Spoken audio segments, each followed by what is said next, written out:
Everybody, and welcome to one of our special events that we do once a month where we sit and we go through and we review a pitch deck, give live feedback.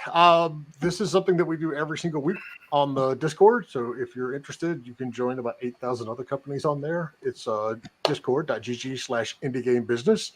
Typically, it's Omar who's with me today and Kimberly from Digital Owl. But when we do the ones that are going to be live on YouTube and for everyone to see in posterity, I get pulled into them as well.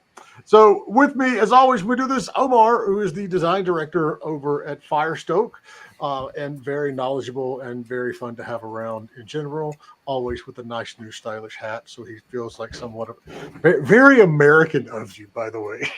Thank you. I do try. And then Evan is here from Vibe XP, and it's his deck for the coldest winter that we're going to be going through today. Evan, welcome.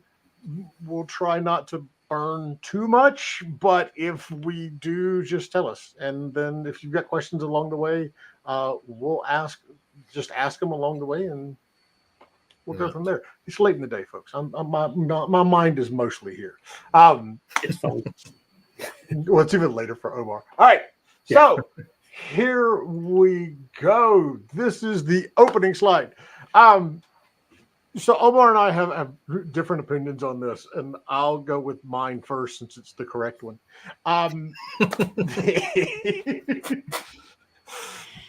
I don't mind this being the opening scene. I know Omar is going to say you need like a title screen. I am all about less slides. And if you can give me a title screen and an overview in the same slide, then I am absolutely all for it. The downside, and be ready, Evan, this is something you're probably going to hear a lot today. This is extremely chaotic. It's beautiful, but there is so much going on. To the point, when I asked you a minute ago just to confirm, the company name, it wasn't until then that I actually saw Vibe XP written on this slide. There's a lot going on, and it sometimes distracts you, and you don't even get to see everything. That's basically my takeaway on this slide. Omar? Yeah, I did read your comments, and I think what I wanted to say was the only problem I have with it really is the fact that there's a lot of text on the right hand side. And I'm fine with it being, this is the cover image with a one-liner. I always say that, like when we do the Discord thing, I'm like, if you've got a cover page, put the title of your game in there and then just put the little elevator pitch. It could be 10 or 15 words. And I don't know, like, Jay, you could probably see my notes. I feel like there's some text here that can stay intact on the right-hand side and you can lose some other words. Like, immerse yourself in the coldest winter. You're just repeating yourself. That's the name of the game, right? So just start with, it's a chilling, one-of-a-kind, single-player horror narrative experience. That's like, okay, cool. And then you can probably have a little bit of text underneath, which is the struggle alongside Giovanna. She's like the protagonist, the main character. You make choices, and it's a new immersive gameplay type. That's it.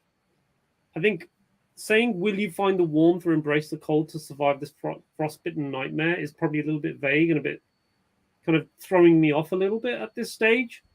The title is The Coldest Winter, so I will probably think it's literal as well anyway. So, yeah, I think I like the key art. It's really cool.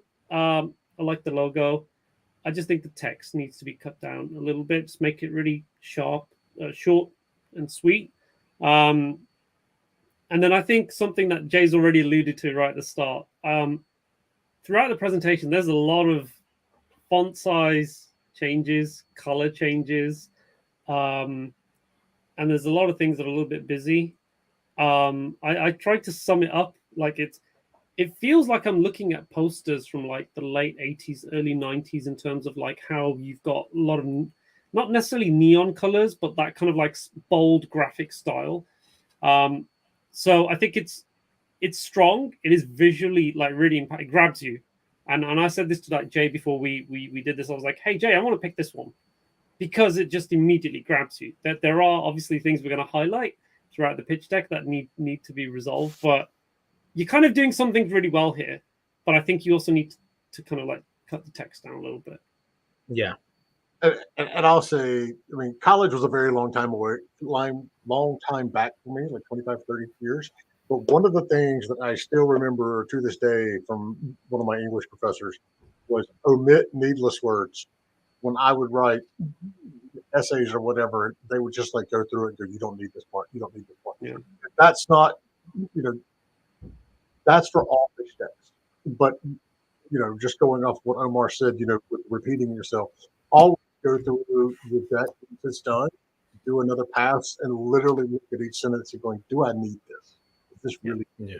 Because you're dealing with, in many cases, people who want to be flying through the decks.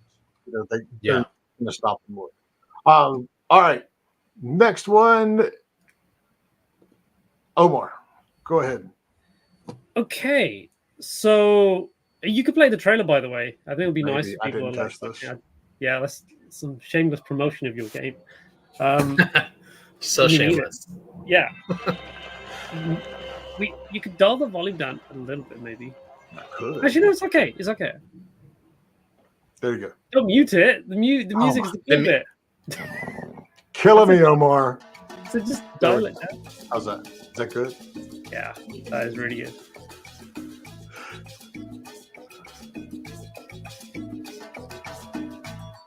I'm much worse.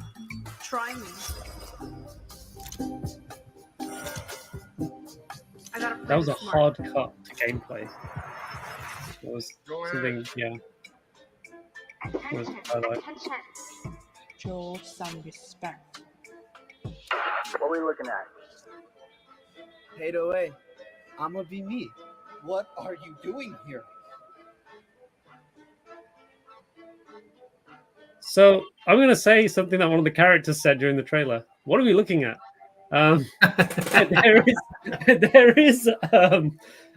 There's some great music here. Some really nice transitions. And just visually, it's really kind of eye-catching.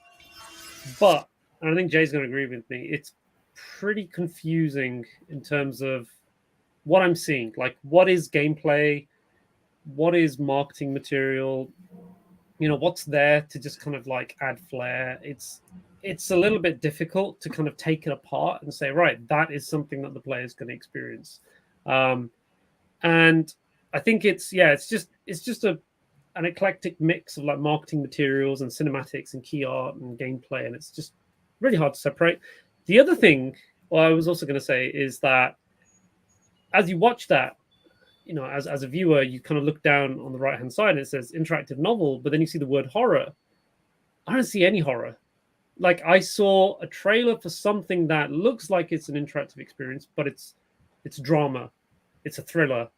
But it didn't seem like it was, horror in the traditional sense, whether it's gory or psychological or in between. Didn't really get a lot of that. And then I think that the other thing I was also going to say is that, because the genre is not obvious, this is just something in terms of accessibility. If you have a game which has a lot of text in it, you've got to be mindful of your audience, because not everyone's going to read text really quickly. You've got to have really clear, clean, obvious font. The trailer has a lot of transitions, a lot of big words flashing, things persisting for like half a second, disappearing.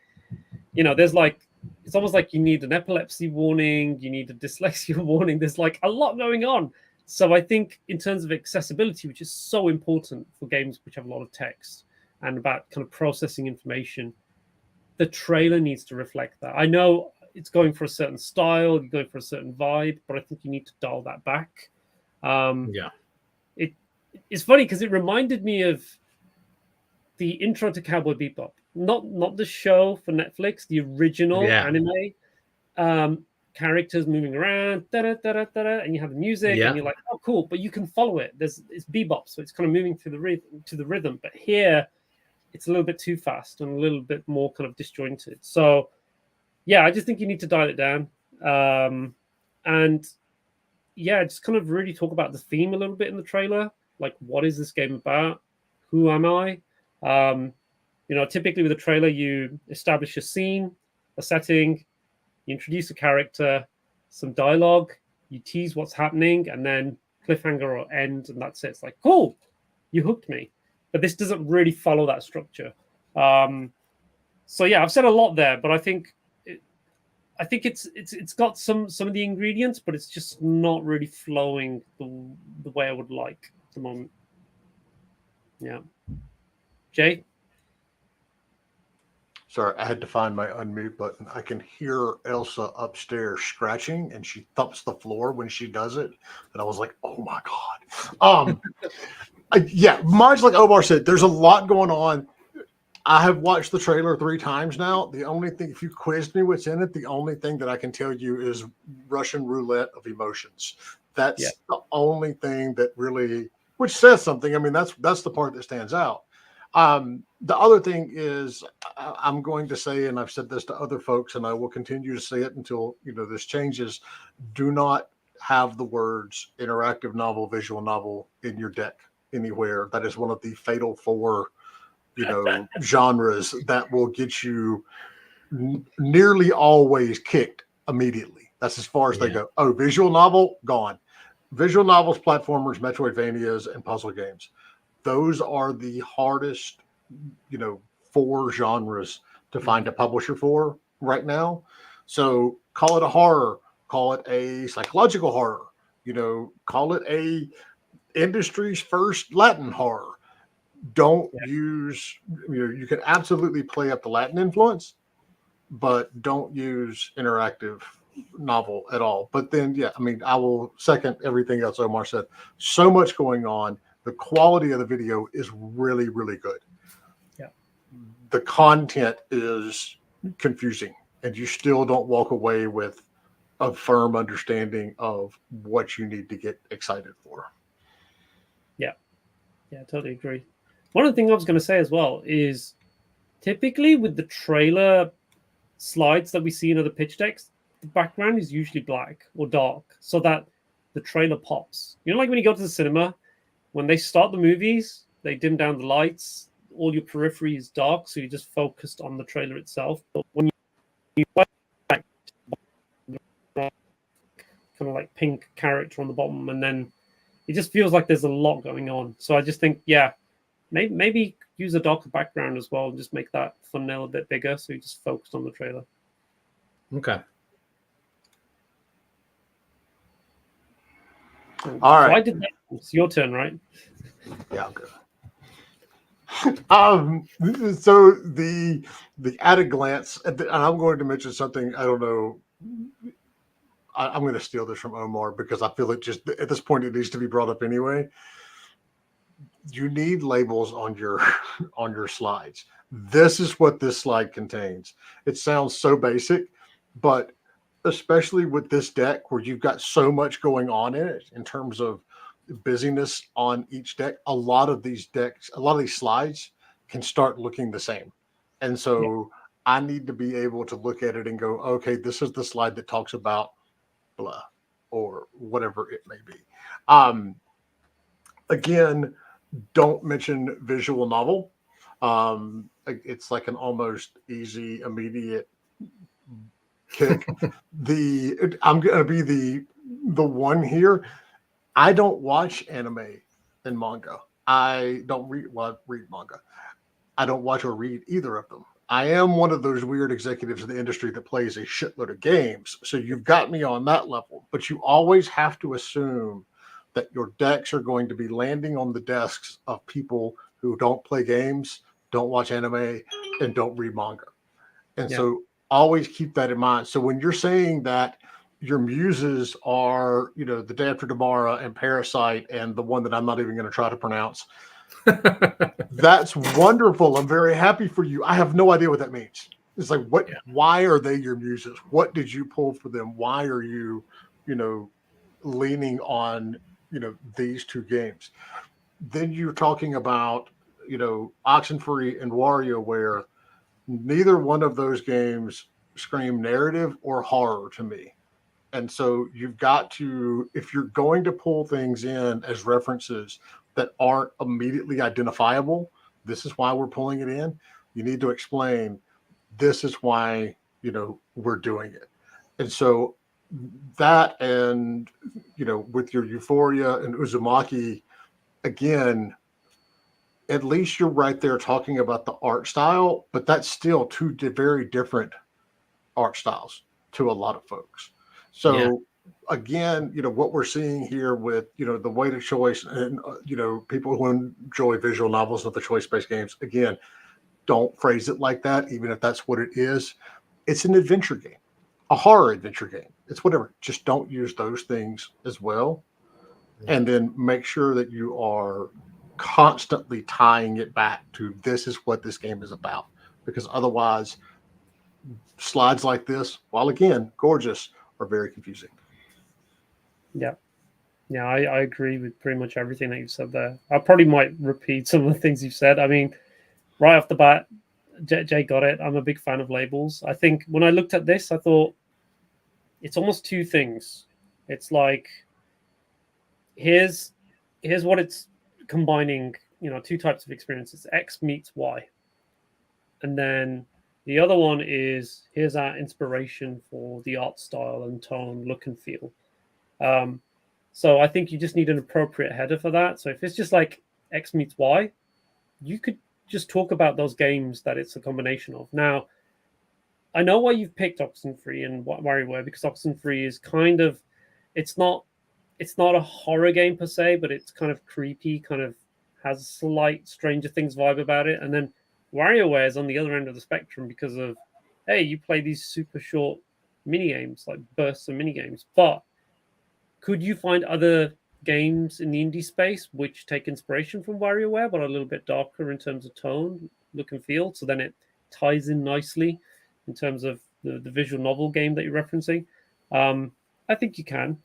The other thing I was also going to say is that just be careful if you're not going to use those traditional labels like I've suggested, using things like Our Many Muses or At a Glance is not really typically seen in pitch decks. The whole pitch deck that you have right now gives me a kind of like a magazine vibe. The way you've kind of got like So it's like snippets of imagery, it's bodies of text, and it's cool visually, but I don't think it. Again, I'll say the word flows, but I don't think it lends itself to a kind of like a pitch format. You can do it. You guys are talented. So I just think if you had a bit of more structure in place and kind of address some of those kind of artistic choices that you've made, like in terms of background and color, you can kind of make it work. Now the other thing I was going to say is, I think this is two slides. I think this is like, what I said at the start. One, which is your game references. The other one is your mediums. Now, Jay's totally right. You've got a wide array of like inspiration sources. Now, I used to watch anime. I try and make time for it now and again, but like, it's an eclectic mix, because I know you put the day after tomorrow in because of the winter theme and the fact that it's really cold, and it's the coldest winter ever, right? So you've put that in, but then you've got Parasite, and then you've got another anime there, and then you've got underneath, you've got mixed media, and you've got a real world TV show, then you've got Uzumaki, and then it's like, this is all over the place. I think you just need to focus it. Give it a really, really kind of like strong source of inspiration. I think it's hard for me to do that, particularly with this game, because it does take a lot of different influences and mashes it together in something that's going to feel very new to a lot of audiences. And like, particularly like the WarioWare, right? It is like a lot of different mini games and stuff like that. But like the choice stuff that goes on in this game, you're going to be reminded of WarioWare, right? Because there is a lot of like little games when you're making these choices that's kind of how the game operates. And while it's like mostly a visual novel, it's also kind of like, it's a lot more interactive than you'd realize it would be. And like the mixed media, for example, that was like, it does feel very extreme, right? It does. Like Euphoria is like this very sensualized, colorful TV show, but and Uzumaki is just like really dark and twisted, and it's kind of that. Like, like I don't know. So right there, you explained it fairly well. Yeah. The difference is you have to be able to do that in the deck. Yeah. Because you're not. I mean, one of my global takeaways of the whole thing is I think this could be a very good deck if you're standing in front of somebody and you're talking about it. Yeah. But you can't, that's not the way you have to think. Once you send this to a publisher or to an investor, it's in the wild. They're not going to be calling you and going, I don't understand, what Parasite has to do with this. Everything in this deck has to be self-contained and explained. So, while I was sitting here going, I don't understand for the life of me what WarioWare has to do with this. If there are a lot of, short interactive minigame type, action sequences, say that, put that in the deck. And that's why, Omar saying this could be two, or I would say possibly even 3 different slides, because you need to be explaining each one of these. But then you have to be careful of the fact that you end up with like a 25-page deck and no one wants to look at that. So it's not that any of this is wrong. It's that you aren't going that extra step in explaining why. Yeah. And you can do that when you're in a boardroom or when you're at a conference and you're sitting with the person. You can't do that. These slides aren't doing it when you're just putting them out there in the wild. Yeah, I agree. I mean, it's always a challenge trying to find a game that's like, hey, it's this game plus this game, because it doesn't always translate. And sometimes you're just picking certain mechanics and you're ignoring the wider theme. Like WarioWare is super joyful. It's really vibrant. It's broad appealing. But you're not looking at that. You're looking at the essence of those core mechanics and how you do a mini game in 2 or 3 seconds and you move on to the next. And it's like everyone gets it. Everyone knows how to do it.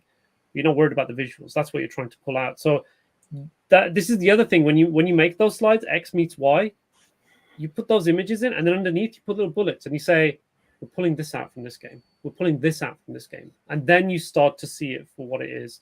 Right now, without that additional context, it just feels a bit kind of like confusing. Thank you. And also, good advice. Yeah, and also like Jay and I know these games, but sometimes you'll find people on a publishing team, people who don't even play games. They could be part of a different department, and they see the pitch deck and they're like, I don't get it. This game had WarioWare in there, and it's so dark. I don't understand. but you've got to kind of remember that. You always have to do it's the Michael Scott scene from The Office. Explain it to me like I'm a 5-year-old. Yes. And I kid you not.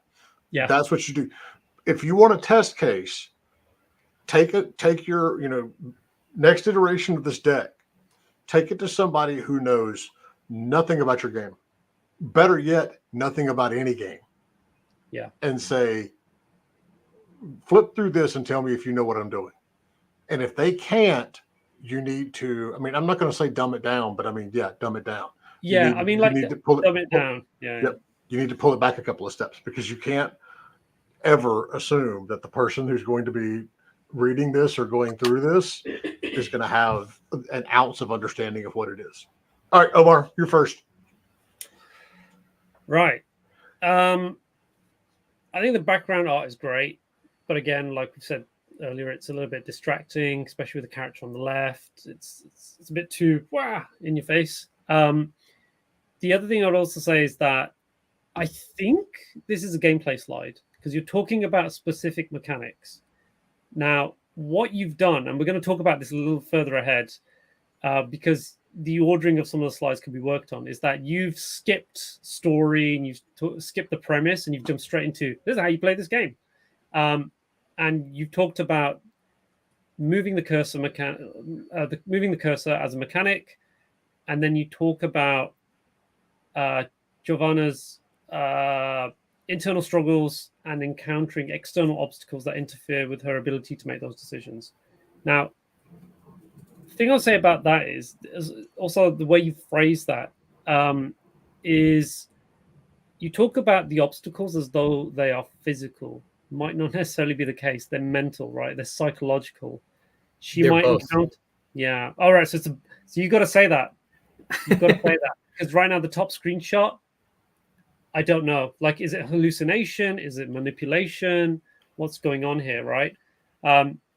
So talk about literal and metaphorical obstacles, right? And then really explain that, because then that's where you can start kind of tapping into the psychological stuff. Because I had notes, right? I was like, how is this game different to any other kind of, I'd say, adventure horror mystery game, right? Is it supernatural? Is it psychedelic? Does it have mature themes in it, like drug substance misuse or use? Is that what's making the main protagonist kind of lose their mind? Are these things they're experiencing real or not real? Are some of the characters in this game just in her head, or are they actual characters in the world? And what's going on? Because there's like so many great, like you talk about some of the shows, right? I was thinking in my head like Identity with John Cusack. Like, I don't want to spoil it, but that's a good movie. That dude, you watch it and then there's a twist at the end, and you're like, oh my god, that's genius. So it's like, is it split personality? Is this character taking drugs? Are there things happening in the environment which affect you and you start to see certain things? And there's all kinds of cool stuff you can do with it, basically, right? So that's not explained. And I think that's really the potential to be really interesting. The other thing, and I think Jay's already said it, I'm going to steal his thunder a little bit, but you move the pointer around and you say you overcome obstacles and there's mastery to it, but you've not said how. Like, what is the game doing to work against me? Because it's a little bit, it's a bit vague, basically. I mean, we're going to talk about it into like in the next couple of slides, but I'm not sure how it works. Does the screen shake? Is there resistance on the pointer? Does it affect the speed? Does the pointer sometimes disappear? So the game's making a choice for me, and I can't.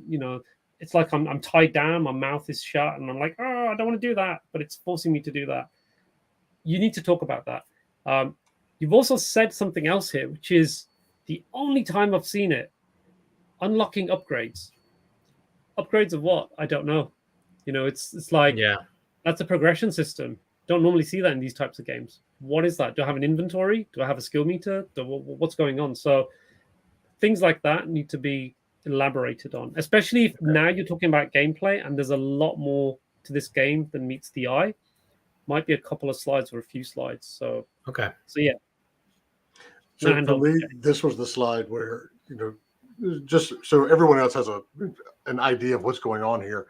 Omar and I have a cheat sheet that we have a Google Doc where we both go through the decks independently and we put our notes in.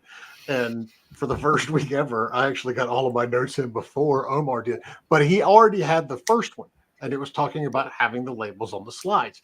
And I read that and I was like, whatever, there's like going to be 12 slides. Why would you need labels? This is the slide that I got to when I went, okay, now I get it. Because just looking at this one and the previous one, they are very similar in the layout and the way that they stay in your mind. And then I'm looking at the Russian roulette thing, and I said earlier, that's like the only thing that really stuck in my mind after the trailer. So now I'm sitting here going, wait, are we looking at new stuff, or is this old stuff again? Is there something else in here?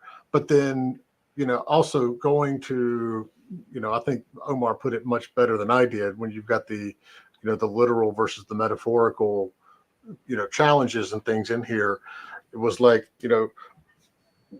why is the cursor fighting me? Is it going to be one of those haptic controller things where I'm trying to move it in one direction and it's not? You just need more detail there. And okay, this is what, this is the techniques that you're solving. This is why this part is going to be a challenge, because again, you're not pitching to a consumer. Even you're pitching to a bunch of executives that need to understand, what's going on. And at this stage in the deck, 4 slides in, if we stopped here and I didn't know the rest of it, and you said, Jay, explain the game to me, I couldn't tell you. I could not tell you what type of game this is yet. All right. If I can find my cursor. Again. Was that a joke? No, it's not a joke, because I won't go into it. I have a lot of screens and they're all connected, and sometimes my mouse cursor's way over there. Again, this is another one that's very similar. I'm looking at the guy right now with the gun on me. Every choice you make will impact the story. It reveals itself. So does every other game, Evan. Yeah. I mean, this is where you've got to really make it stand out. And again, some of this is as simple as showing this to somebody who has no idea what's going on. Just like, Omar and I are seeing the deck for the first time, but non-gamers, and saying, okay, why is this going to be important? At first glance, this could be interesting to, I'm sitting here going through my notes, to a scout who's frequently skimming decks. This deck is still making no sense, because we're used to looking at so many of these things. And, when you take in mind some of these publishers out there are getting 3,000 games a year, they're going through a lot of these things every single day. And they're basically looking for a no.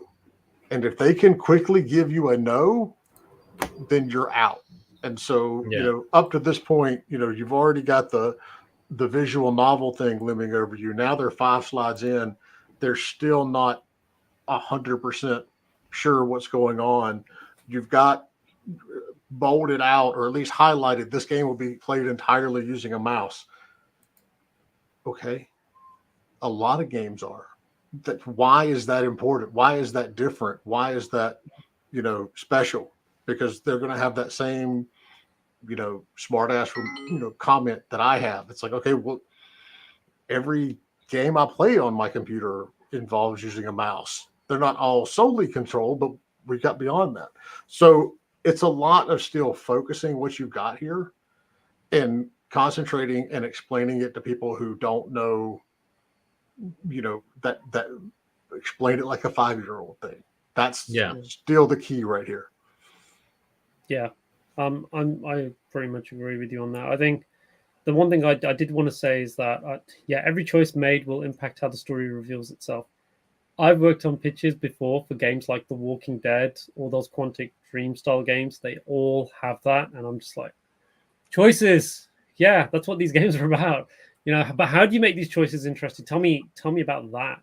How does that system work? How does your decision system work? Like, is it branching out in a very interesting way? Do they converge, diverge? I mean, like the Telltale games, I don't want to generalize, but they typically start like this. They diverge, then they converge, diverge, converge. And then at the end, you have the ending pretty much that almost everyone has, right? And then there's not really a lot there in terms of where you can go. Quantic Dream's a little bit different, but there's opportunity here for you to do something different. Like, as I was reading this, like, I always do this, Jay knows, right? I'm starting to think of ideas like, oh man, what can I do with this game? And I was just like, if you had a sanity meter, that would be so cool. Like, is that what's tied into your, your decision-making system? Like maybe you have to respond to questions quickly, but if you take too long, it starts to affect your sanity, and then you start to hallucinate, and then the game just gets harder. And then it becomes this like Memento-like scenario where you don't even know, if you can trust anyone. But if you're really good and you make quick, decisive decisions, the story moves forward, but you could end up in a really shitty situation because you rushed it. So there's all kinds of cool things you can do with that kind of horror experience. Like, the player doesn't really know if this is real or not, and they've just got to really pay attention. So I would highlight that. I would talk about why your choices are different in this game. You've talked about like map exploration and quest prioritization, collecting items, solving puzzles. None of these have really been discussed in the pitch deck. Like, how do I explore this world? There's a lot of first person stuff happening here, but then there's characters when she's walking along in the street. I'm like, oh, it moves from third person to first person. Does it have like a Professor Layton type view where I'm kind of like solving puzzles and clicking on things in the environment? Quests. I didn't know this game had quests. I thought it was a linear story. Like, I just kind of have choices and I move forward. But if there's quests, then there's backtracking, or there's things I need to look out for. So there are things that are missable.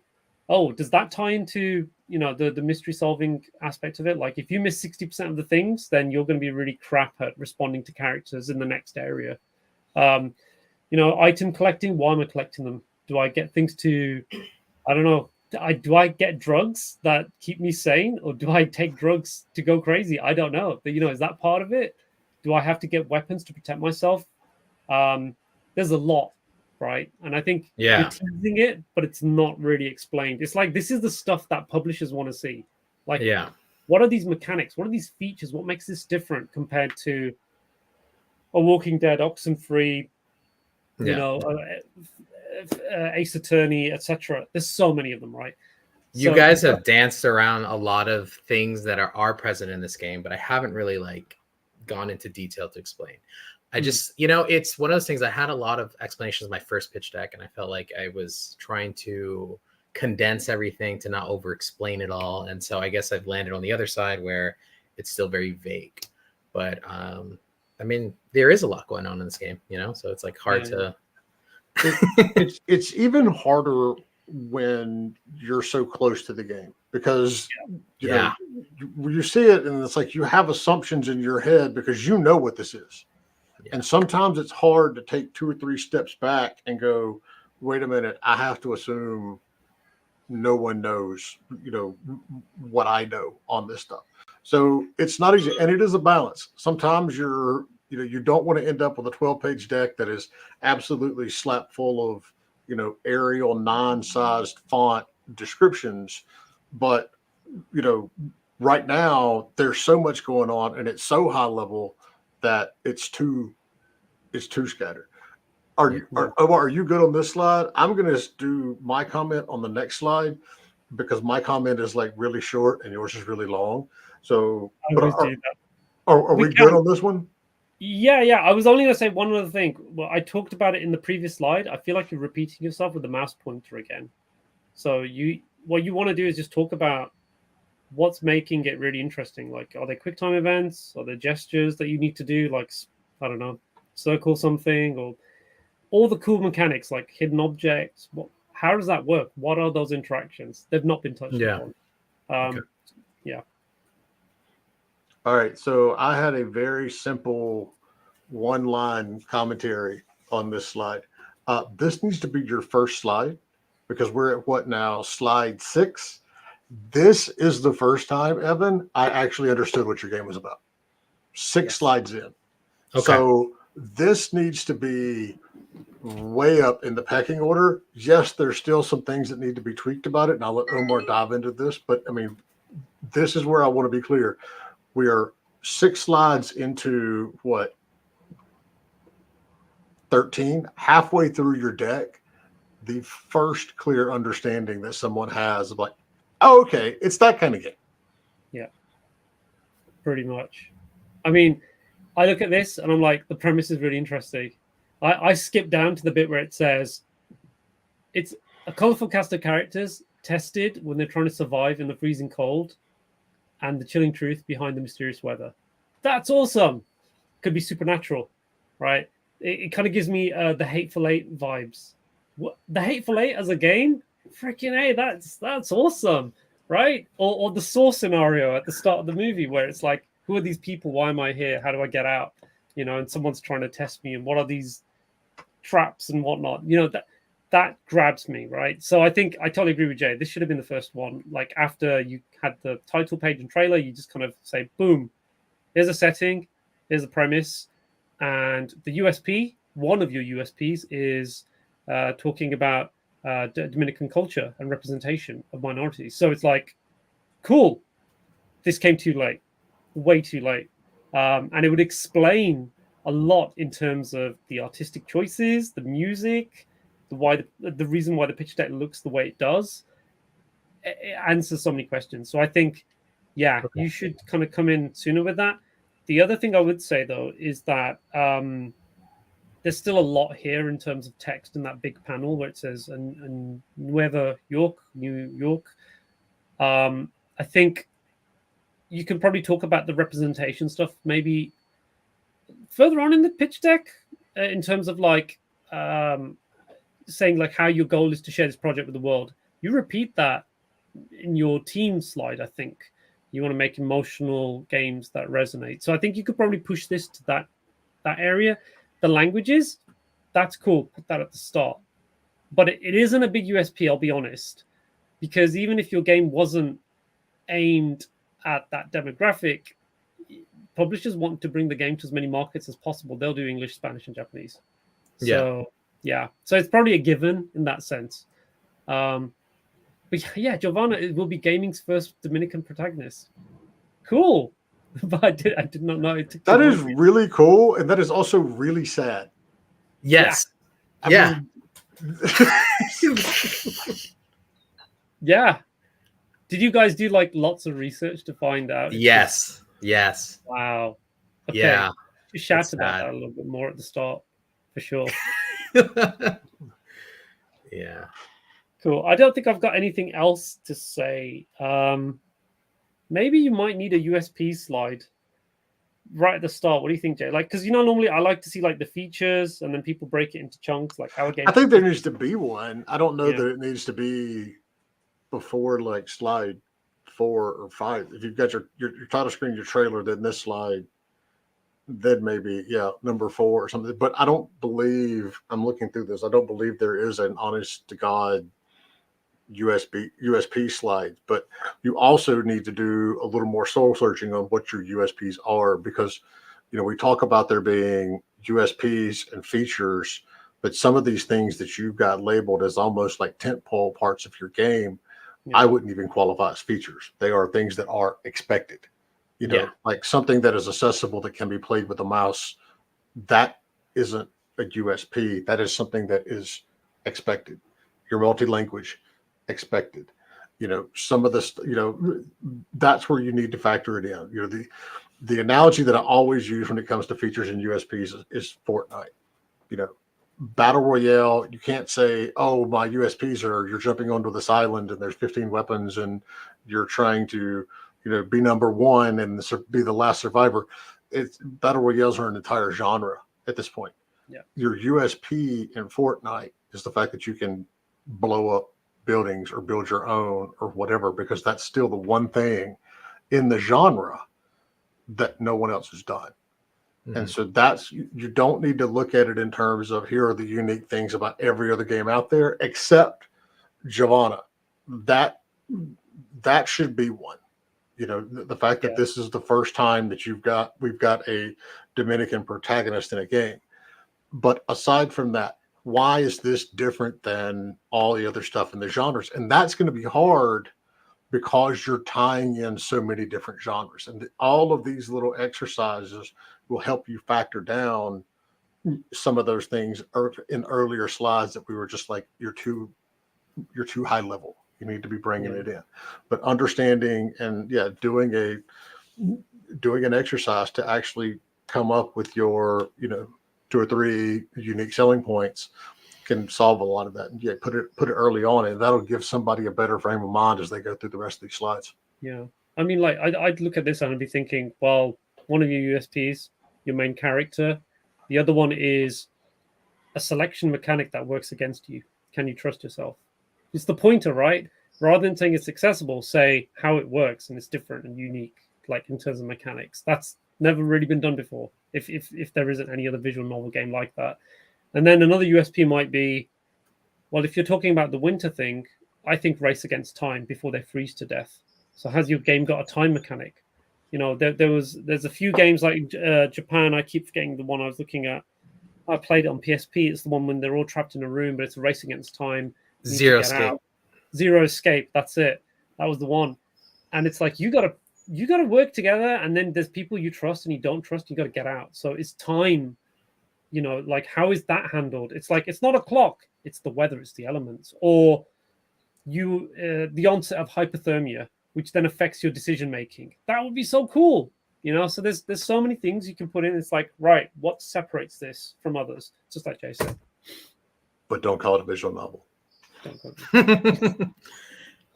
It's like, it's one of those things where I knew it was a death sentence. At GDC, it was a GDC, and I was like, I let everyone on my team, don't call it a visual novel. Don't call it a visual novel. But here's the thing. Like, when we are selling it, right, at this pitch deck, I mean, it fucking is a visual novel, right? Like, but you still don't want to say that. Yeah. Yeah. Regardless if it is. If it walks like a duck and talks like a duck, call it a goose. It's not a duck. It's the minute you say the word visual novel, you're going to see that person's on the other side of the table completely tune out. Now they have gone. And so narrative adventure. That's I was going to say adventure, narrative, mystery, horror. Those are the elements of your experience. The way you put that together is up to you.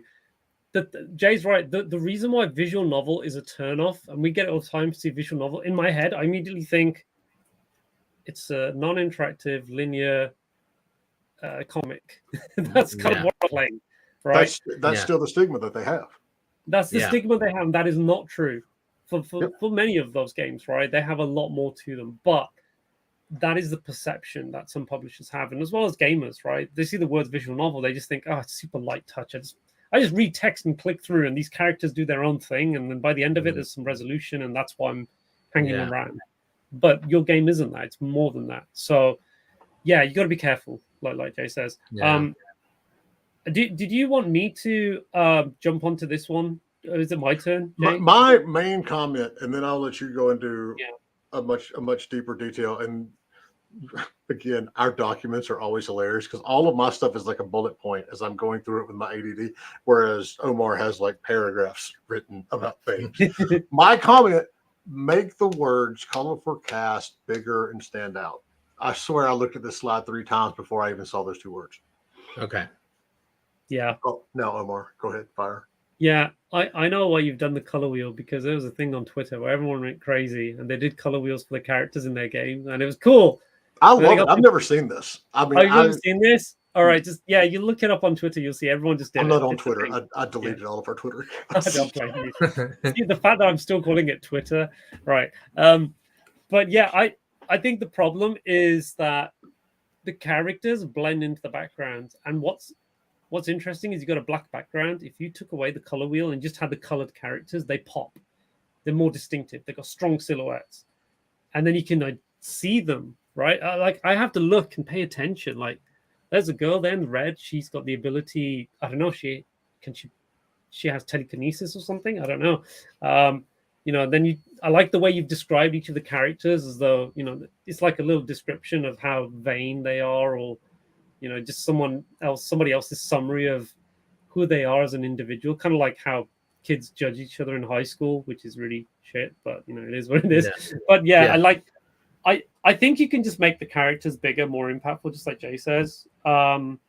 Just give them more presence. Because the thing about these games is that selling the gameplay is really hard for these types of experiences. So it's all about the story and the characters. You got to make them the stars of the experience, right? You got to care for them. Yeah. And you got to want to interact with them. So make them big, make them pop. All the imagery in the pitch deck up until this point has been quite abstract shots of characters, like close-ups, like a photo shoot on acid. But what you want here is like just some clean cuts of characters and just say, look, this is who you're going to play. This is someone who might help you. This one, we don't know yet. So it's just like, oh, okay, cool. That's more interesting to me. Yeah. I really like the idea of taking the background out, because I don't think on that artsy level like Omar does. But I agree. Now that you mentioned it, if you all of the main colors and the clothing of the characters stand out so well on their own. If you just take that single color background out, you're right.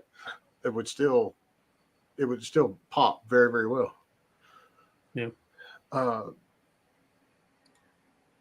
Got another very quick comment on here. I love the fact that you let me sample the audio, except when I click that button, it says I have to request access, even though the YouTube page played perfectly fine. This is why you have to test your decks, and you have to test them outside of your company URL, because guarantee you tested this and you're like, it works, and somebody else on the company Google account tested it and it works, but the minute you send it out, it's like I get nothing. Yeah. So again, wonderful. I wouldn't normally say do a slide just covering your audio, but I like this. But you have to test your systems, your decks. Yeah. Also, as an alternative, if people can't play that, let's assume I open this pitch deck on my phone, and I'm just like this. Hey, Jay just sent me a pitch deck, and I'm in a meeting somewhere, and I'm just distracted for a few minutes. I'm like, this is freaking awesome. Then I can't interact with the audio. Like, just think about, if you're talking about music, could you have album covers of of musicians you're inspired by? You talk about music from that particular region, right? And the types of characters that are in the game. So you're talking about fusion of Latino and Caribbean instruments. Can you show me some of those source of inspiration. Just like a few album covers on the bottom, and it's like, oh, cool. I could even look them up afterwards, and maybe there's links to their Spotify, and then I'm like, okay, cool. I could play that music in the background while I'm listening, reading this pitch deck. There's just make it a bit more immersive, and it just kind of tells the story a bit more. And also, if the link doesn't work, that GIF is completely out of context. Like, it doesn't make sense. Like, she is scared right now. She's hiding, got an axe. Someone's hunting her, looking for her.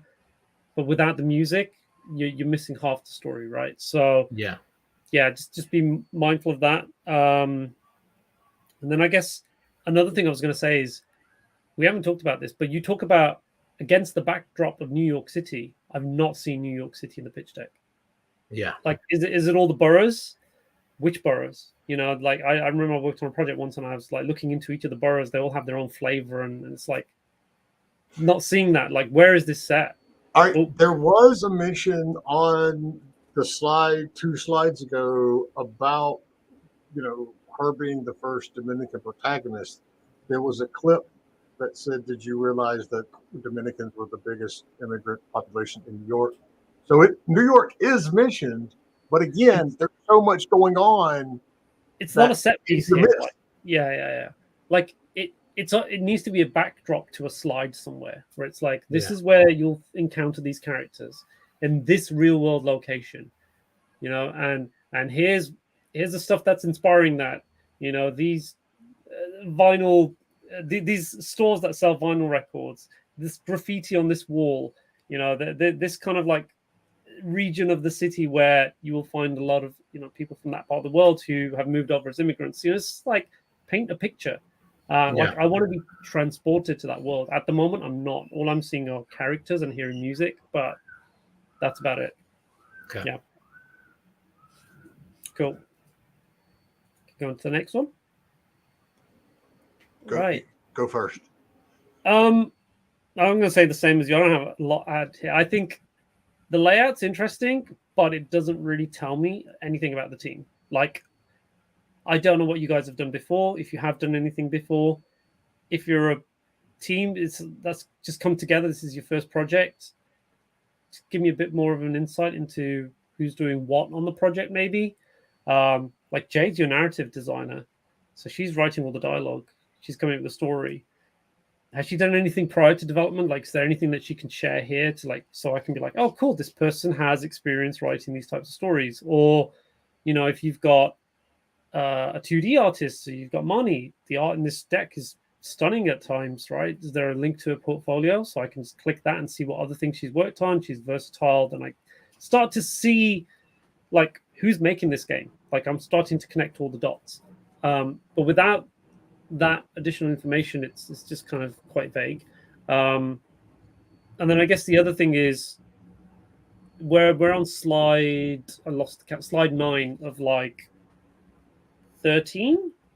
I think this is too early.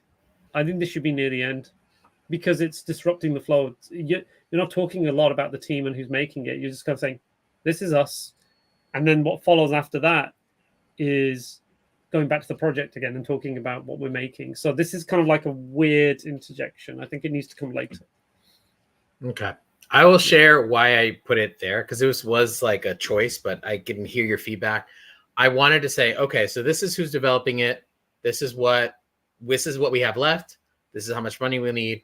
And then this is why we think it'll succeed, right? So this is sort of like the thought process behind it. But if it doesn't read off that way, that's fine. Like, I kept shifting the order of this back part like a lot, so I didn't really. Yeah. And I'm most of the time, the publisher doesn't care. They want to know who your leads are. I like the fact that you've got the entire team spread out here, like a peacock fan. But generally, when publishers are going through a deck, they just want to know who's your lead designer, who's your lead engineer, lead artist, lead, audio, whatever it may be. But I like the fact that you're saying, because one of the things that frequently comes back when the publisher starts looking at that budget, and this is one of the reasons why the budget should be in front of this, you show the budget, they're already doing the math in their head. It's this many people, they live in New York. or they're based in New York or wherever. So this type of budget makes sense. But like Omar says, you're not going into too much depth on everybody's track record. And if this is everybody's first game, there's nothing wrong with that. That's perfectly fine. But just own it. Are you going to lose publishers because they're like, oh, completely inexperienced team, check, gone? Yes, you are. But you're also going to lose publishers for any number of other 500 different reasons. There's a ton of publishers, and you're talking to one of them right now who don't mind if this is your first game. They're more than happy to come in and help walk you through the stages of finalizing something like that. But just go ahead and be upfront about it and own it. It's like, this is, our leads have done this, or everybody has worked on this many games, or, hey, look, this is first time for everybody. We're all learning.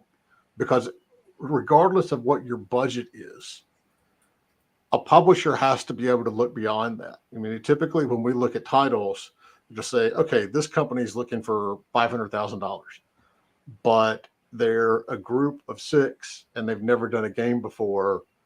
I know that game is going to need at least 3 more months. Yeah. And so there's nothing wrong with it, but you have to be able to give that expectation in there so they can properly, sort things on their side. But yeah, I mean, aside from that, I would put it later as well. But more importantly, you need to address the fact that, what's everybody's level of experience? Is this the first game or not, or whatever? Yeah. Okay.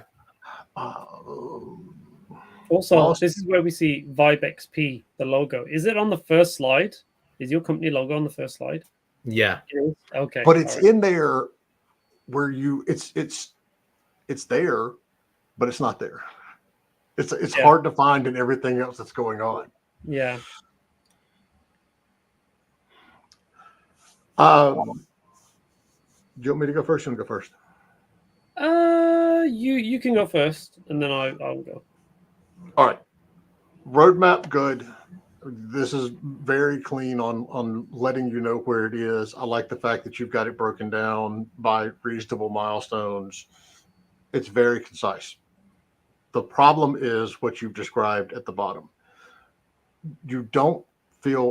This doesn't feel confident to me. We have mapped out a total of 8 levels. Well, that's great. Are there 8 levels, or are there actually like 16, but you've only mapped out 8? Got it. It needs to be, we've already mapped out all of the levels, of which there will be 8, or something along those lines. Okay. If there's only 8 levels, that's fine. That's perfect. I mean, no one expects a Baldur's Gate experience out of a game like this. No one's going to be dropping 300 hours in something. But you do need to be able to give some sort of idea on how long the gameplay experience is going to be. One thing that, if it's in here, I missed it. You never talk about how many endings there are. Is this something that if there's all these choices that I have, and everything is going to be different depending on the choices that I make, are those choices meaningful, or is it like Omar's talking about, at the end of the day in a Telltale game, everybody ends up in the same place anyway? That's some of the stuff that you need to factor in when you're looking at this. Be more confident in all your text. You don't ever want to, give that perception of maybe we don't know what we're doing, or we're confused, or we haven't decided. If you've mapped out a total of 8 levels, that's fantastic. But how many levels are actually in it? Yeah. There is only one ending. Okay. Okay. So then, do your choices really matter? Yes. Okay. Explain. Yeah. Tell us why. Like, so me, as someone who's played those games, it's like, well, why would I be compelled to finish the game if the ending's always going to be the same? But if you're saying the journey is what makes it, yeah, you've got to highlight that. You've got to say why that journey is interesting. Yeah. Shall I go? Yeah, go ahead. So I agree with what you said, Jay. I think it is a little bit confusing. It sounds like you've planned out what you want to do, but you haven't specified what you've achieved to date. And if you're aiming for August vertical slice, even if we're not in August right now, it's just around the corner, just call out what's going to be in that vertical slice by then. We've done this, and this is where we're going to be. Secondly, there is something about this timeline that me as a publisher, but also as a former developer, I look at this, it's not adding up to me. Is that from August to August, you spent a year kind of getting to the point of a vertical slice. But then from August to November, in 3 months, you're going to make the rest of the game. So I'm like, whoa, hold on. It's going to be the other way around, surely, right? Like pre-production, then you spend a few months kind of doing this, that, and the other, concepting, get the prototype, work to a vertical slice, get the vertical slice done. It's like, right, guys, we've got a minimum of 6 to 9 months of development time to make the rest of the game because we've done the vertical slice probably proves out a quarter or a fifth of the game. You've got the rest of the game to make. So I'm not sure if that makes sense to me. And then I have to look at the numbers in terms of what you need to get to November and localization. And I'm like, that's a lot of money for a game that's just going to be developed in a few months, you know, and the team isn't huge. There are still multiple people on the team. So those are the questions, right? These are the things that publishers look at. Even at a high level, I haven't got your data. Production are going to be asking me about this. You know, everyone on the team is going to be asking me about this. So yeah, I just wanted to call that out. Okay. Yeah. Can I also say this is the cleanest slide I've seen so far? Yes, it is so easy to read. I think the layout, the composition, it also tells a nice visual story. The character on the left, she's walking. Yeah, there's a road. There's a road. It's really nicely laid out. I agree with Jay. It was the easiest to read because all the information is there. It's not too busy. Really well composed. So yeah. Okay. All right, I'll let you go first on this next one, Omar. All right. so my notes, Jay's seen this. So Jay talked about offhand notes. So big bold writing. My words are my eyes. This is really, this is so intense. I think there's a lot of information here. Even the girl in the background screaming, she's like, "This is too much. It's too much information." I think, I've got a few things. So, cost of life, just call it a budget breakdown. That's what you're talking about, right? Yeah. Now, I've already teased this. I've already mentioned it. The first chapter is going to cost under $1 million over an 8-month period. Now I'm confused because you're going to get to August and then you need money to get to Gold Master, which is going to be until the end of the year. Mm-hmm. Is that correct? Okay. Well, right. we're it's like our tentative thing is like March, even April, possibly. So, okay. But then now as a publisher, I'm looking at that and thinking that's quite expensive. And then I look down to the bottom right and you said this will be a multi-chapter experience following the format of an ongoing TV show, which then says to me, because it's a visual novel, it's an adventure, a mystery horror game, to create those assets again, to tell a slightly different side plot or story, it's going to be 3 to 6 months to make another chapter. How much is that going to cost? And then another chapter, how much is that going to cost? And another one. So then I'm thinking, hold on, in order for me as a publisher to tell the full story for the fans, I'm looking at a really high cost for this game. Yeah. And I think I saw it in Jay's notes as well. It's like, that's not really appealing to a lot of publishers, because if that first episode doesn't hit, then people aren't going to hang around for the rest. And it's the typical Netflix thing, right? Netflix always wants the first season to be a hit. They'll have some hardcore fans, people love it, and they're like, no one's watching it. But it's like, no, you're killing a great show. And a lot of their great shows are season 1s, and they never make it to season 3 or 4.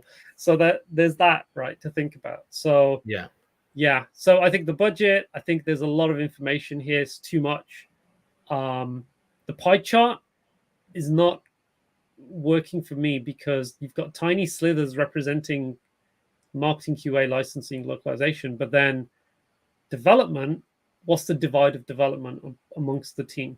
Like, is a big chunk of that narrative writing? Is a big chunk of that making the art assets for all those key scenes? Is another big chunk of that the dev team, the programming engineering team? What is that divide? Because that's vague. There's just a big number there. I had a question about that actually, because I was like looking online and I don't find a lot of development breakdowns. Like at least not where I was looking. I couldn't find, just like they had like salary and development and like it was just there, just the words. So I kind of imitated in that regard because I really didn't know where to find these kind of breakdowns, like how to calculate this kind of stuff. So yeah, I mean, you don't need to be too detailed. Like, do you know what I like? I like a super. You need a little bit of detail. You don't need. Yeah, well, a super high level pie chart like we've got here, just breaking it into disciplines, and then a link saying, "You want to see the full breakdown? Here's a link to our Excel." I was like, "Cool, yeah, all right, click that," and then it just opens a new tab, and I can see full breakdown. But did you click on it? Did I click on what? Sorry, you can click on the picture, the dev costs, and I think it'll take you to the salary breakdown. Okay, I had no idea you could do that. I had no idea. Sorry, I should have put that in there, but yeah, you can click on that and it goes over everything. You could just put a big label on. It did it on mine, but it's not going to show it on everybody else. Like if you kind of cut down the text and make this cleaner and a bit more concise, you'll have empty space to say, "Click here for a full budget breakdown." That's it. It's like a call to action. This is a good budget breakdown. Okay, so I'm going to have to open it on mine. I mean, but all right. So to answer your earlier, I'm sorry, Omar. Before I jump in on you, do you have anything else, or do you want me to jump in? No, that's pretty much it. I mean, I had a note here saying each chapter should be a standalone thing, like a season. So, like, just in case you guys are putting everything into this game at the moment, have it wrap up in a way that it feels like the players get what they want. In case you don't move on to chapter 2 or 3 or 4, the last thing you want is to bring out a game, whether it does well or not, and then you decide to move on as a team. Those players will remember that. They'll be like, remember that team who made that game? They didn't commit to making a sequel.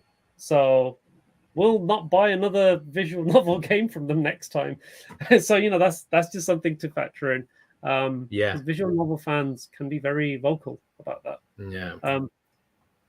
I've clicked on your budget spread. Jay's right. This is very thorough. So you need to call that out. So a couple of things on the slide. One, completely take out testing, localization, and marketing. That's not your job. That's right. Why you need so I thought about putting those or not because it would help. Yeah. Take them out. Okay, cool. Because one, if you're developing $1 million project, $30,000 in marketing is not remotely within the realm of close of how much you should be putting aside for marketing. So take all that out. Your pie chart, I can look at your spreadsheet and tell you right now how you need to break it down. Your game director, producer, operations manager, that should be one color. Your programmers, you've got 3 of them. There's your other color. Audio is 3 people. You've got an audio director, a music technician, a sound engineer. That's a color. Then you've got 4 artists. That's a color. Narrative designer is a color. That's how you can easily break that section out. The whole part of the, New York City tax credits, that's wonderful. And I am glad that, at least there are some states in this country that do that. That doesn't help the publisher at all. That helps you. They don't care. So that's another aspect of it you could just take that square completely out. And sorry, I don't mean to interrupt. So when I was talking, because at GDC, we did get approached by like a couple publishers and we were talking to them and they found that the New York thing was a big thing because it gave us basically a discount. Like everything they bought is 25% off essentially. Like but that's 25% that you're going to get back. It lowers so let me be clear. It lowers their total cost by 25%, but you're not adding anything to the deck by putting it in there. Because your budget's still your budget. It's not like you're going to look at this and go, oh, we need $1 million, but we only really need $750,000. That's not the case. You need $1 million. Yeah, that's true. Yeah. I think what we do like to see at publishers is like if you've had funding or grants or anything like that for the project, it means people have a stake in it and People have seen that there's value in this, and they've committed to some degree. Yeah.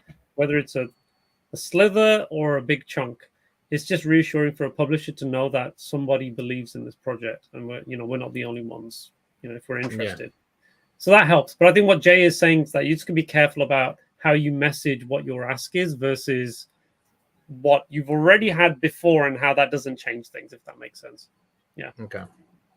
I would also remove the entire Craving for Terror box, because it's not really, if anything, to a publisher, it's bringing up more questions than answers. It's the DLC slide. Yep. That's what I always call it. Because So would it be deceptive though, like to No. not mention it? No, but here's the thing. I labeled those fatal 4 genres that you shouldn't approve. Episodic is the silent partner in that group. Publishers don't fund episodic games. Telltale is and they were self-publishing technically, I believe, so that doesn't even count. They don't. You're better off going in and saying, we're going to do 4 chapters and it's going to be a $4 million game, as long as you can justify that $4 million, than you are going and saying, well, this one is $1 million, but then we have 3 more that are going along with it as well.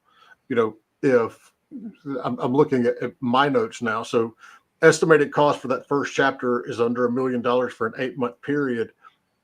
You don't clarify what that chapter is. Is that chapter the first 8 levels? It's like, how much content is really in this thing? Okay. Yeah. You're also missing how much you've invested. And even you've been working on this since, what did we look at the last slide, for almost a year? Since August of last year. So yeah, we're coming up on 10 months. You've got 10 months of equity in this thing. Yeah. And so I'm going to assume 983. This is where Omar was talking about it, the math gets screwy when you're looking at it. I'm going to assume 983,000 is how much money you need to fully pay yourselves back for since August. Or is that how much money you need to go for the rest of the way? Well, it's complicated when no one on the team has been working on full time except for me. Doesn't matter. So look at their hours. Yeah. This is how you figure it. Just look at their hours, and even if they've been part time, estimate their hours. Multiply that time. You've already got your salaries in the other slide. In that graph that we clicked. You need to be able to say, look, we need $1 million, but we've already invested either through our own cash or through sweat equity, $250,000. One, it makes it more appealing to look at for a publisher to go, oh, I don't have to fund 100% of it, because right now they're looking at it going, I'm funding 100% of this, so therefore I should own the IP and every other thing that goes along with this. That's not the state of mind you want to put them in to start with. It's, yeah, we need $1 million, but we've already invested 300,000 or whatever that number ends up being. You just need to have an idea, because it shows, one, that you're fully committed, and 2, it reinforces your value to that publisher day one. Now you've gone from, the publisher's first thought is, okay, well, we get to recoup 100% of this before we send you a dime. You have that factor in there of how much money or how much sweat equity or whatever you've invested so far. And then it's more of, okay, they've already invested 30-40% of this budget. So bare minimum, we're splitting these rev shares, 30-70, 40-60. And that's not going to work with every single publisher. But that's the starting point for how a lot of these conversations end up in their head. Right now, you're either telling me that you want me to finance 100% of this, in which case I'm going to go, okay, well, then I own every bit of it if I'm paying for 100% of it. Or you're telling me we need $1 million to go the next 10 months, which is really expensive for this genre. So break it down. So take out the stuff that you don't need. Take out the testing, the localization, the marketing. Factor in, like Omar said, take the giant Pepto-Bismol there and turn it into different colors. Yeah. And then factor in, this is how much money we have already invested, even if it's not cash money. Sweat equity counts. Yeah. Factor that in and be very clear about how much content this is. Okay. Because this is another one. Like, I mean, this could easily be 2 slides. But you need to, it's not only about being crystal clear about what you need in terms of funding to get this game out the door, but it's about setting the tone for that future negotiation with the first slide deck. So this is where we're starting, and we'll go from there. Yeah. Question: do we include tax? No, don't include tax. No. Because one, I'll work it out. How? Yeah, I mean, everybody's tax is going to be completely different. The tax that I have, even Evan and I are both in the U.S. Even our taxes aren't the same. We're not even talking about Omar. He's over there on the other side of the, other side of the ocean. So no, you don't have to include taxes. It's just gross, pretty much. Gross. Right. Gross. Also, I was just going to add. I'm gonna say something. I don't know if Jay's all right with this. If people are watching and listening and they want to ask questions, please feel free to just write your questions in now, because we're going to be approaching the end of the presentation. It'll be good to just have them queued up, and then we can answer them that way. So drop your questions in now if you'd like. That was pretty much it for that one. I guess we can move on to the next one. Right. my comment, second one, is my eyes again. But this one's not as bad.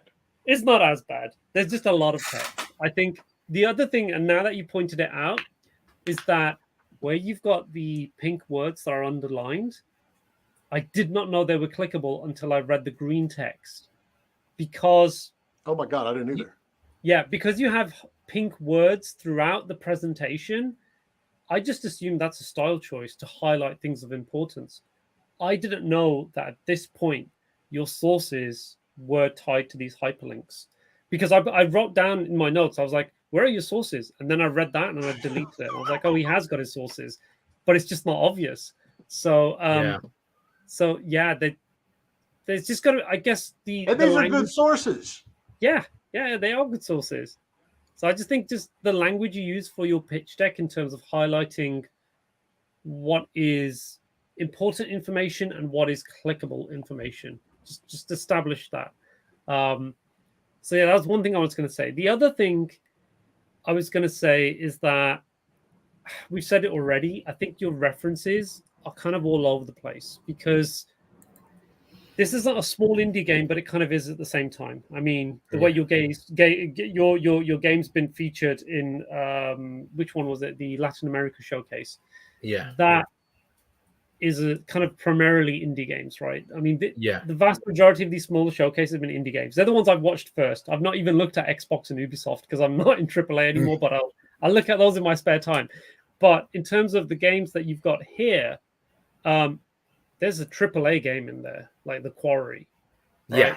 Then there's Ace Attorney, which is not indie, but top tier, right? In terms of like, it's one of the most top tier of like mystery adventure narrative games, right? So it's kind of double A to AAA in its own space.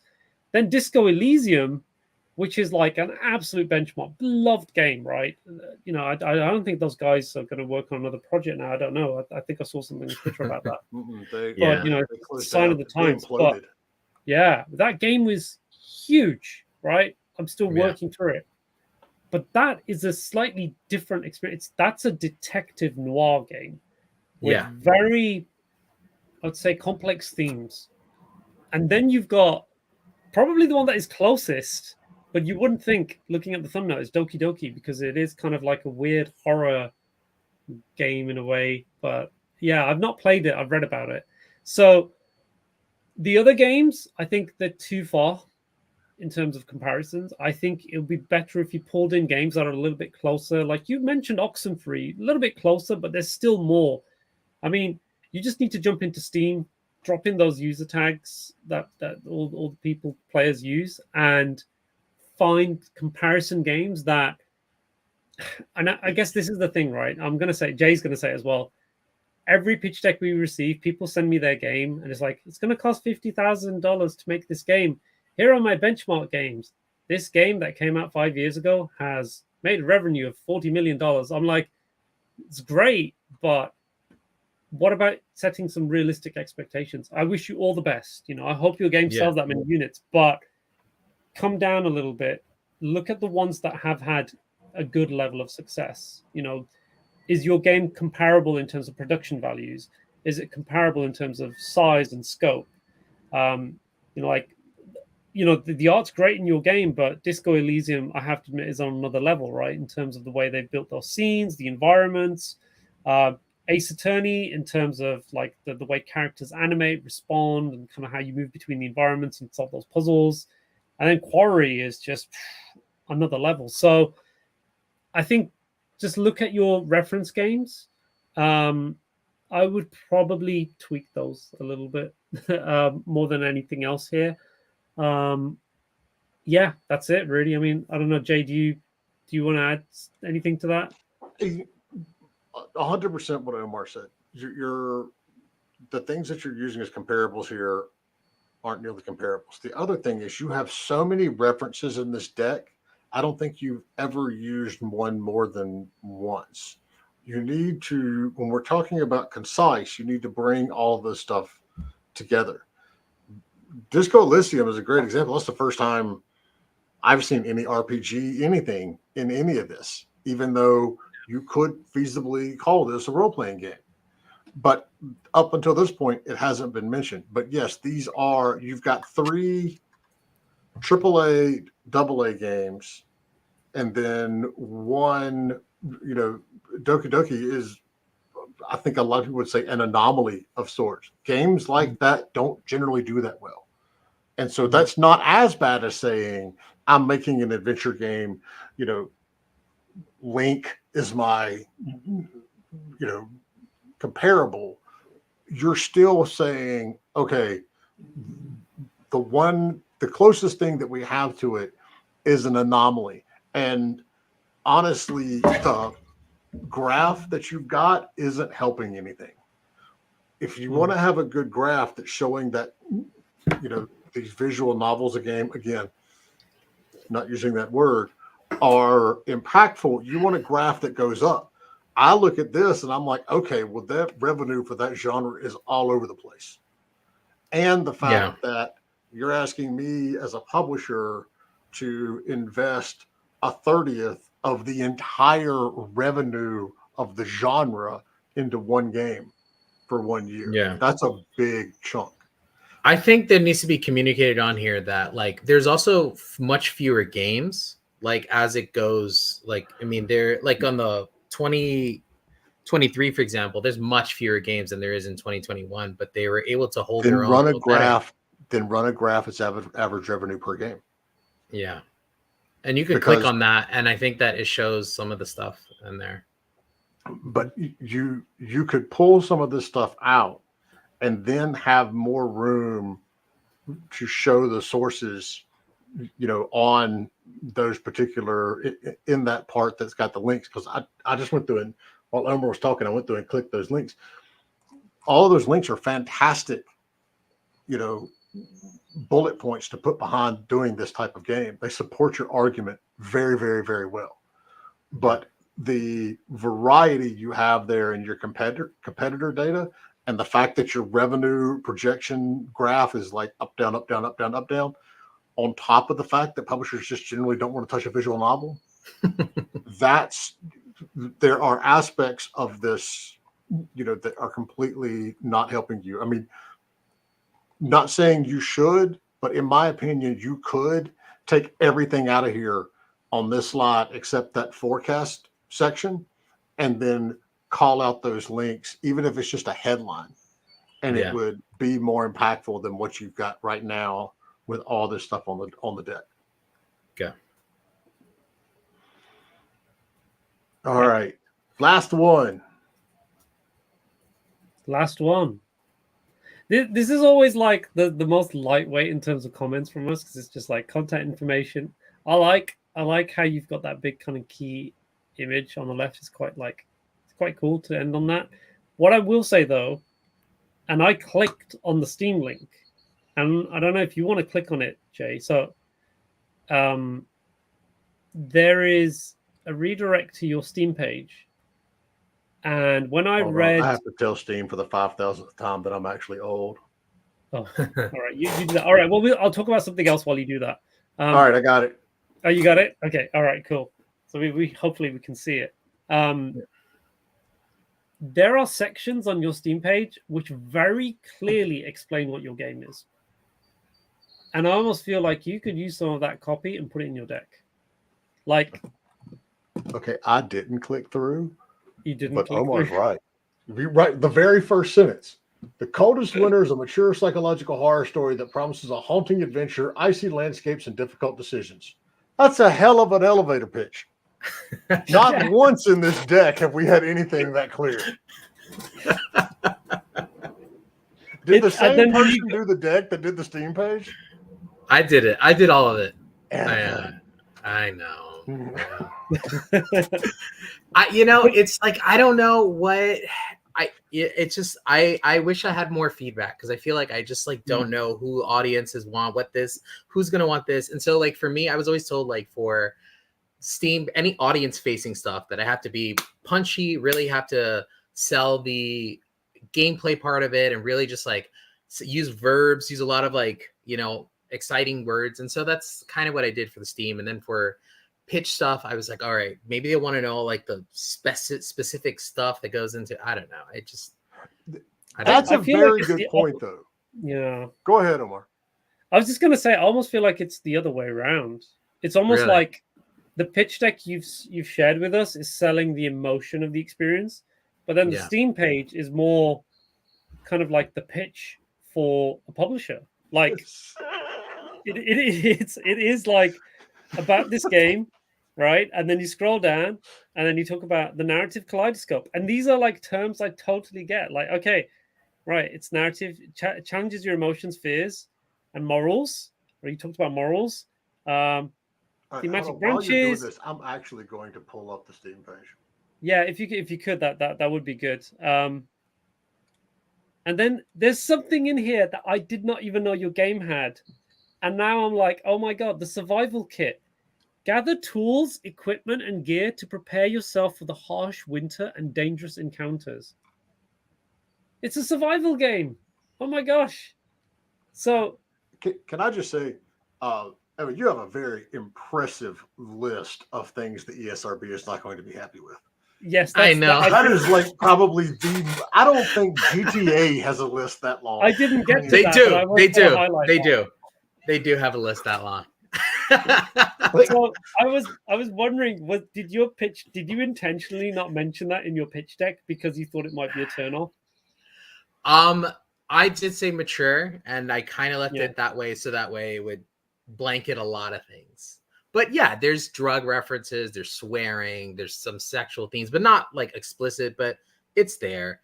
The characters are using all sorts of stuff. They say all sorts of shit. You're not supposed to love every character. It's kind of that. I would embrace that, like in the sense that that's your vision for the game. And if you don't say that at the start, it might take the publisher down the wrong path where they think, oh, this is a teen game. This is a mature teen game.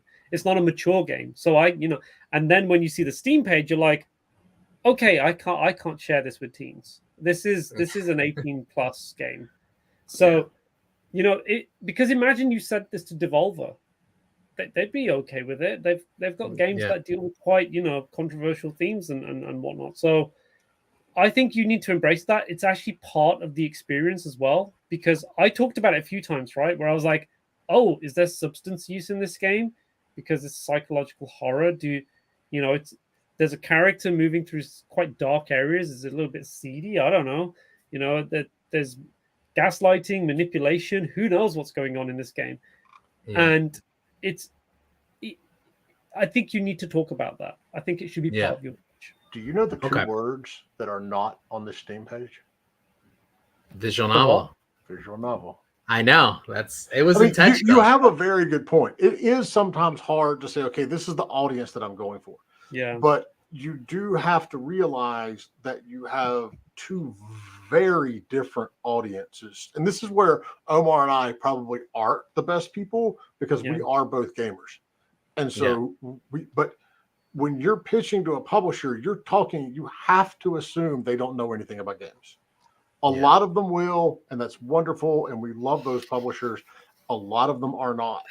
And so what you've got laid out here in this, even if you just cut and pasted the about this game and down and turned it into a scrolling pitch deck, it would be more concise and more clear than your actual pitch deck. Okay.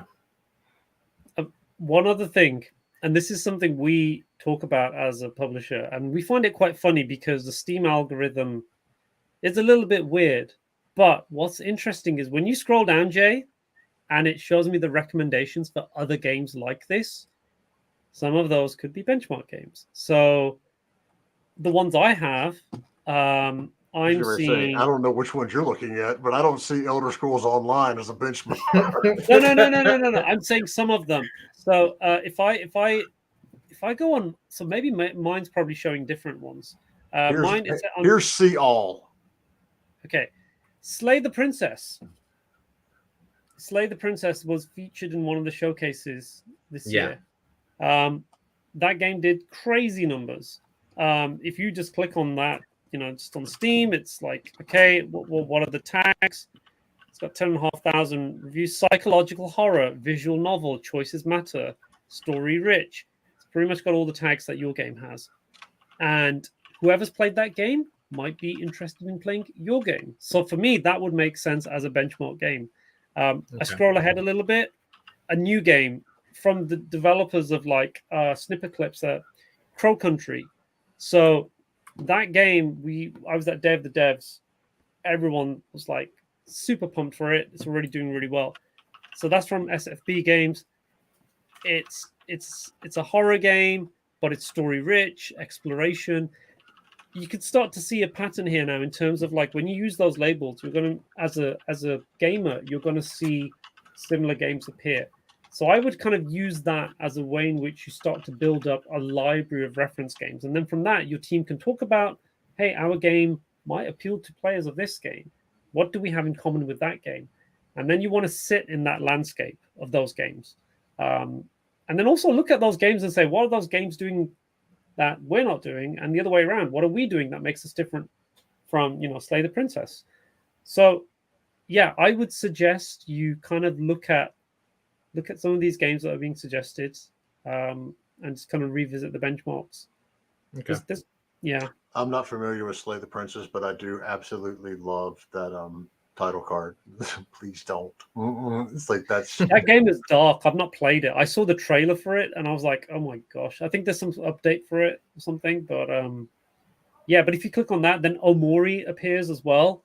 And then you start to find other similar games like that. But you can't go too far down a rabbit hole, though. No. You can't. All right, we have a question that's a good question. Are we supposed to do 2 pitch decks, one for publishers who understand games and one for those who don't? My answer is no. Do one, but lean towards the assumption that they don't. But having said that, having one pitch deck that you present in person and one pitch deck that you send after, because this is what happens at every conference. You're going to sit down with me or Omar, and we have a 30-minute meeting, which is actually going to be like a 15-minute meeting because we're having to run all over, the Colon Mess or San Francisco or whatever. And you're going to be able to go through things really, really quickly. And then I'm going to tell you, Evan, this is fantastic.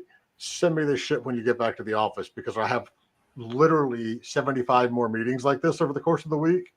And so then when you send that deck, that's when you have the more robust, more explanation side of it. So no, you don't need 2 pitch decks, one for people who understand games and one who don't, because one, you don't know which one you walk into a meeting, you don't know which one you're dealing with. But 2, having one that is, set up to let you present and just show stuff as a backdrop is a good idea. But that shouldn't be the one that then having a second one that you send is best. Yeah. And also just to add to that, I think there's just every publisher in the world is going to say this to developers. we know you want to get your game signed, but carefully look at what a publisher has signed to date and what their brand is. There's no point sending a horror game to a publisher who doesn't publish horror games.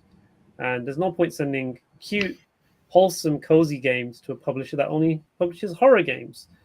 Sometimes they might flip and have a bit of diversity in their portfolio, but usually that's not the case. And you can get a feel for that when you start to go on a publisher's website or you look at their Steam page and what they've published. You know who's publishing what. So, you know, in the case of like Evan's game, he'll probably have in mind now certain publishers who've published similar games before. You know, maybe they deal in narrative experiences, let's say like Fellow Traveler, for example. Or he wants to go for, you know, an audience that plays mature games, so Devolver. You know, that there's all kinds of flavors of publishers out there, but just be a bit more selective, because I will tell you now, like, if you just send decks out randomly, a publisher will know that you just did that randomly, because it's just like, oh, you're desperate, you just want to get signed, so you just threw it at me. And that's frustrating for a publisher, because it says that that person is in a point of desperation, and also they're not paying attention to what the publisher's looking for. So then the publisher's like, well, I can't be interested in this concept because you haven't really thought about what you're submitting to me. So yeah, it goes both ways. So please just think about who you're targeting. Yes, Jay's totally right. Just make the one pitch deck, you know, try and make it work for like sending out and also pitching in person if you can.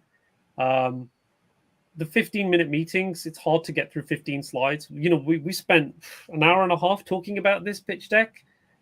Imagine Evan trying to pitch that in 15 minutes. It's really hard. Yeah. Really, really It hard. was Yeah. hard. Yeah. So, I mean, if you can get it down to like a smaller amount, a small number of slides, it's fine. But you just need to hook me in for those first few slides.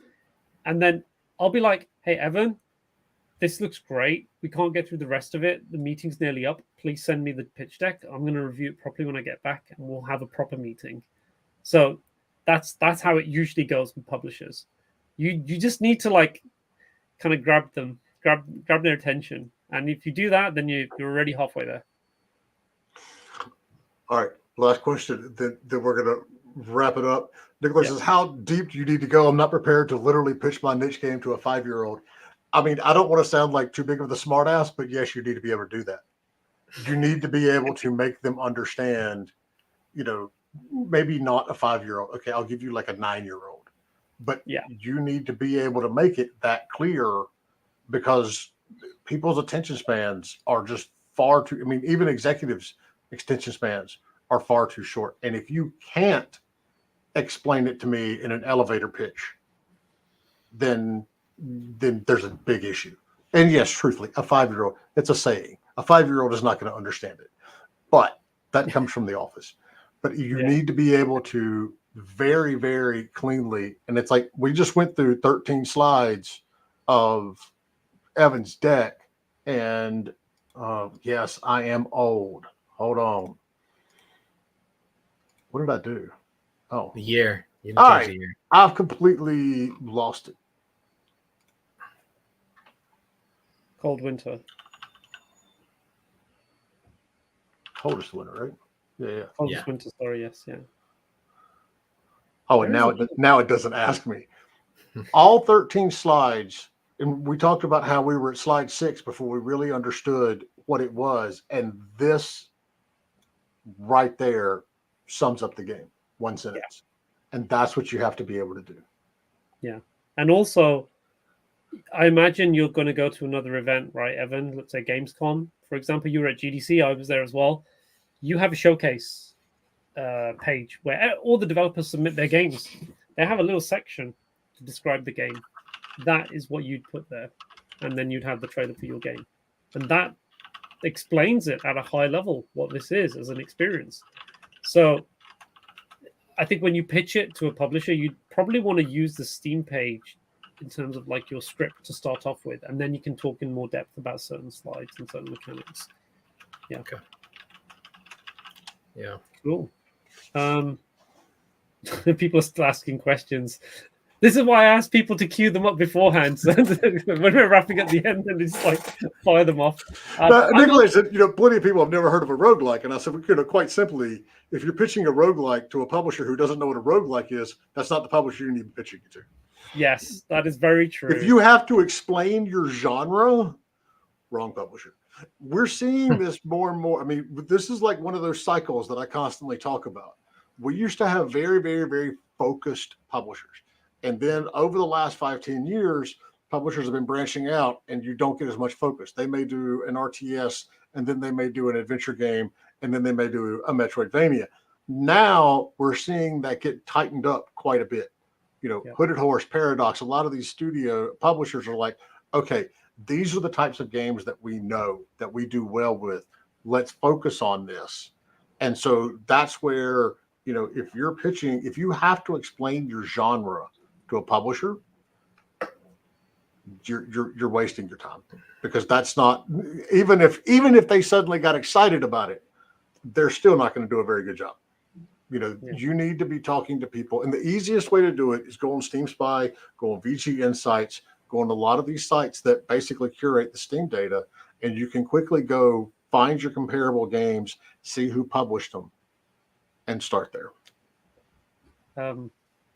Another question. I'm okay to stay on a little bit. I think, Evan, you're probably going to be like crushing now, and you're like, I need to sleep. There's a lot here to process. No. You know what? Honestly, some of the notes you guys already gave, I have been wrestling with already, and I'm glad you guys have affirmed things one way or another. And I really appreciate it. So I'm learning. This is I'm very happy to get roasted here. All right, Omar, as the de facto publisher in the room, do you want this one? Is it true that publishers are now asking for a community around the game before getting to a deal?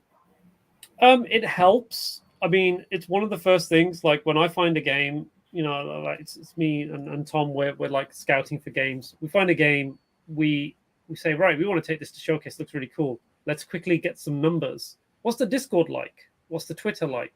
What's the TikTok like? Those games don't have those socials. It either tells us A, no one's interested in it, or B, it's just not been discovered yet. We won't really know until we delve a little bit more into it. It's not unusual for a publisher to sign a game which doesn't have a huge community to begin with, because sometimes a game's reveal is going to start the community, and sometimes partnering with the publisher will build that community.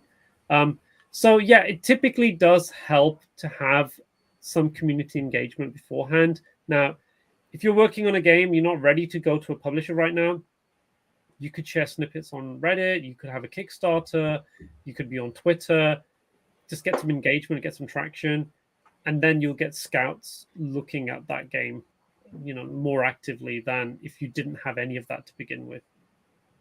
So I had a question that kind of is in that realm. So we were part of the Latin Game Showcase, and we got 3,000 wish lists off that. So nice. That's good. That should be in your pitch deck. So that's okay. So it should go on the pitch deck. All right.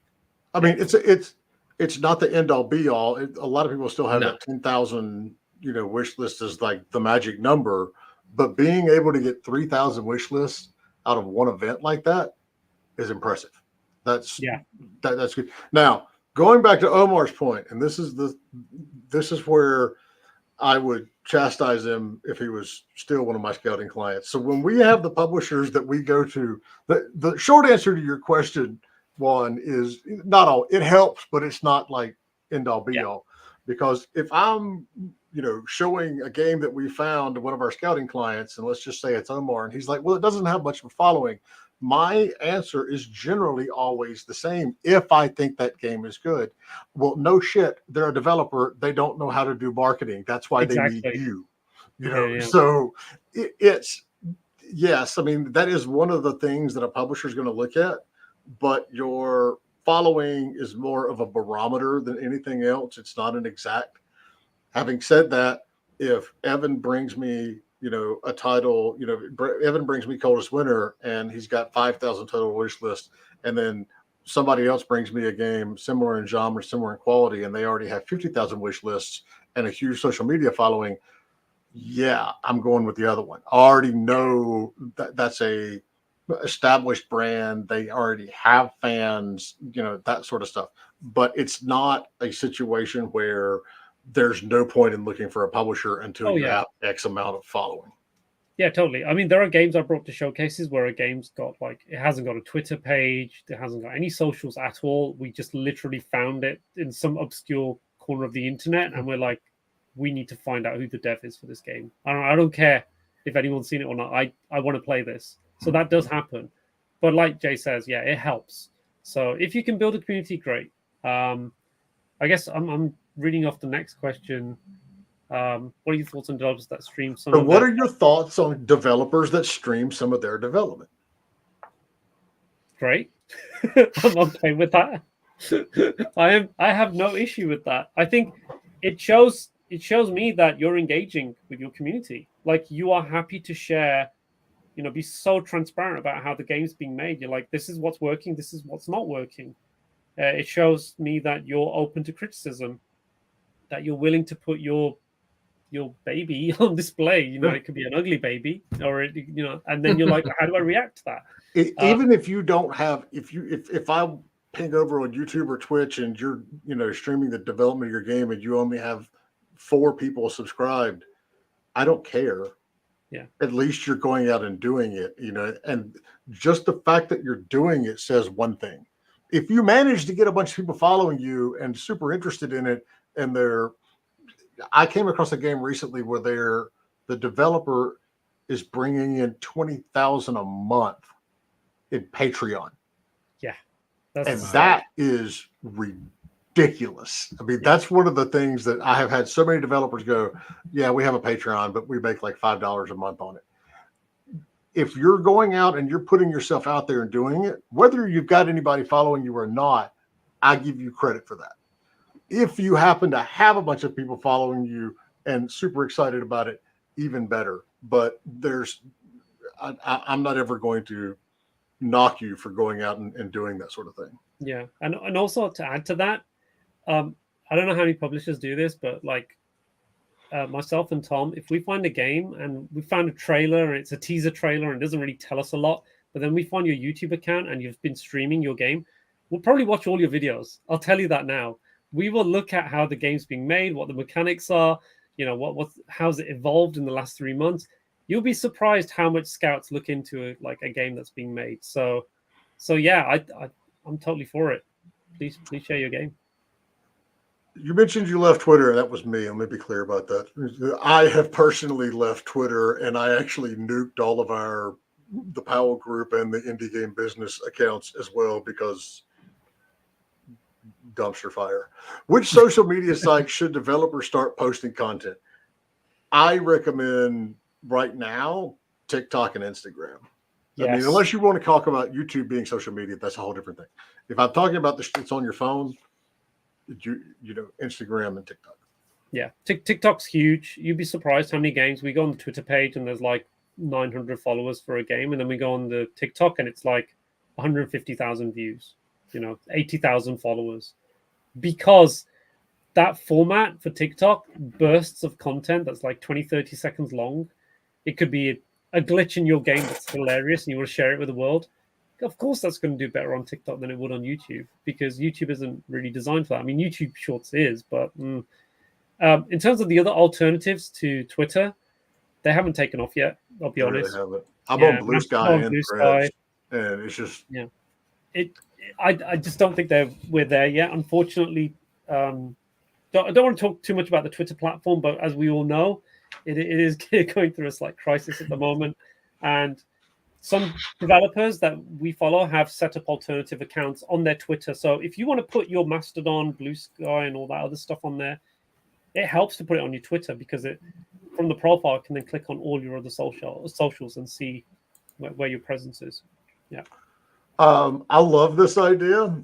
A bit off topic, would it be possible to view an actual publisher at work, unfiltered, going through emails received from developers, similar to how a tester records himself testing a game? In premise, that is glorious. I would love to do it, and I am not going to lie. I'm going to sit around and stew for a little bit on how it could be done. In practice, no. You are opening so many different legal and confidentiality issues by doing that. not to mention any sort of secret sauce that publisher may have in how they go about doing things. There are two people I know in the industry offhand who might be doing that, but even those two people are going to get slapped by their corporate legal department and go, "You're not doing that." I mean, it opens up too many different problems from a legal standpoint, but the premise of could we do an episode or can we do a segment where we are giving raw feedback on edited, maybe made up, but something similar to that. I actually like that idea, and I think we could do something like that. It would take a lot of work, but you're never going to get a publisher going, "Hey, we're going to live stream my inbox." It's not going to happen. No. And it's not just like game publishers, and like think of any creative industry where a movie director, hey, I'm going to put a cameraman here while I talk to my cast about why this scene is just total shit. And it's just like, no, that's not going to happen.